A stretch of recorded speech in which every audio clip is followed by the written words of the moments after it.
When you think of London, perhaps my accent is what comes to mind.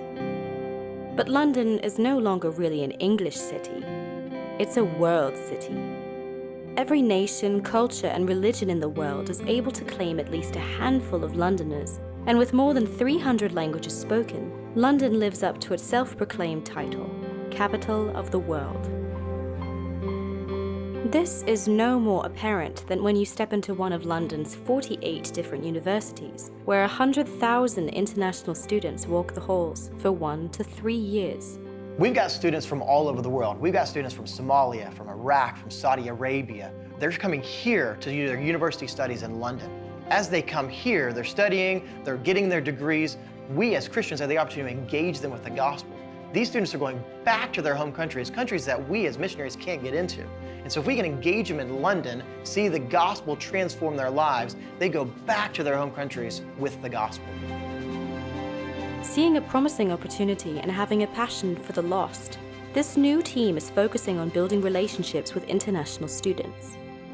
One thing that I pray every day is, Lord, help me to see people the way you see them and to see their hearts, and that I would love them the way you love them. So when I do that, when I go on campus, or even if I'm talking to anyone on the street or someone in my community, I want to find out about them. I want to ask about their lives. What are you studying? What do you like to do? Share a little about me so that we're building a friendship, so they know that I care about them. And then hopefully it would then lead to an open road of having a spiritual conversation and then to sharing the gospel with them. The team is surprised at how often they meet international students who have never heard the gospel, some of whom have never even heard the name of Jesus. One lady the other day, I was speaking with her and I said, "Do you have a Bible?" And she was like, "What?" She asked me like 3 times, "What is a Bible?" I did not have a Bible with me, but I did have some Christian literature that I left with her in hopes that she would read it. And I tried to explain to her what the Bible is, but you come across that a lot where people have no idea what Christianity is.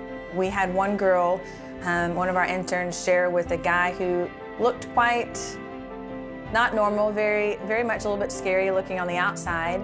And our friend stopped and talked to him. And he said, "You're the first person in 3 years on this campus has ever spoken to me." In 3 years. So are we willing to step out and meet them and build a friendship with them and care about them, find out who they are so we can share who we are with them? One of the, I think, the struggles that Christians oftentimes face is that we're easy to speak the gospel to people.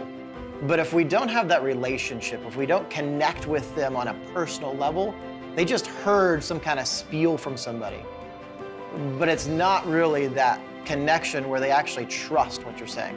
And so one of the things that we have seen specifically and personally is that as we build relationships with people, as we connect with people, as what we do, we call life on life disciple making, is that we really want to see people know us. We really want to know them.